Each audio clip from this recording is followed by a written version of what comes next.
Can anybody in our audience name 2 serial killers from Louisiana? I'm actually surprised we didn't have more.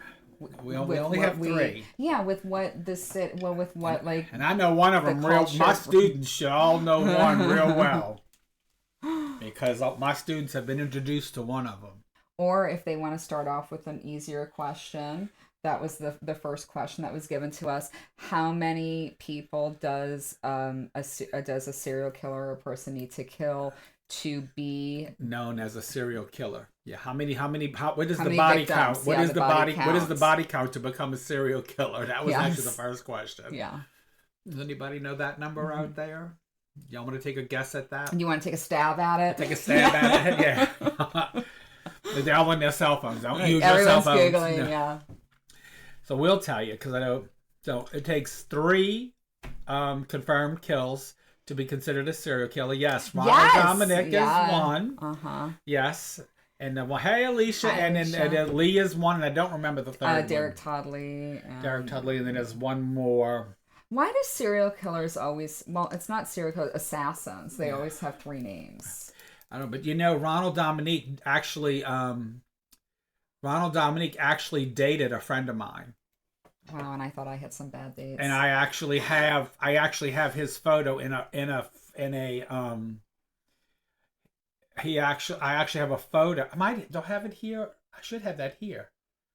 You entertain. Okay. I'm gonna go get y'all some evidence. Some evidence of this. We'll talk more about serial killers, and Ted Bundy did come up, of course, on the conversation. And I don't know if anyone knows the irony of Ted Bundy's day job before. Well, I think it was while he was killing too. If anyone knows that information or has a guess of what he did. He worked at this job with Anne Rule, who is a true crime writer, and she probably got inspired by him.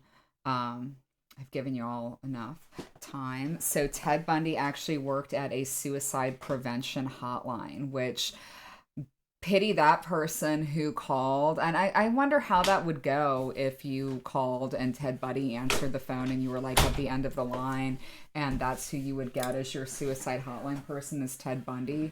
I know. Like, how is that? So, all right, look. This is Ronald Dominic. Oh, honey, it's framed. Well, he made this frame. Oh, God. That's like a Christmas ornament. So when you used to take my class, I don't do this anymore. When you used to take my class, I used to give you this to feel and tell me about what you pick off from. But this is actually, that is a picture of him when he was younger. He had a mullet. Well, that's when he was younger. Well, yeah, and that was the style back then too. Right, so he was all about the party in the back. He was losing the front, and he's got an overbite. So I don't think we would have dated, but he was nice to your friend. I broke him up, so he didn't like me at all. Okay. He hated me, but yes, that is Ronald Dominic.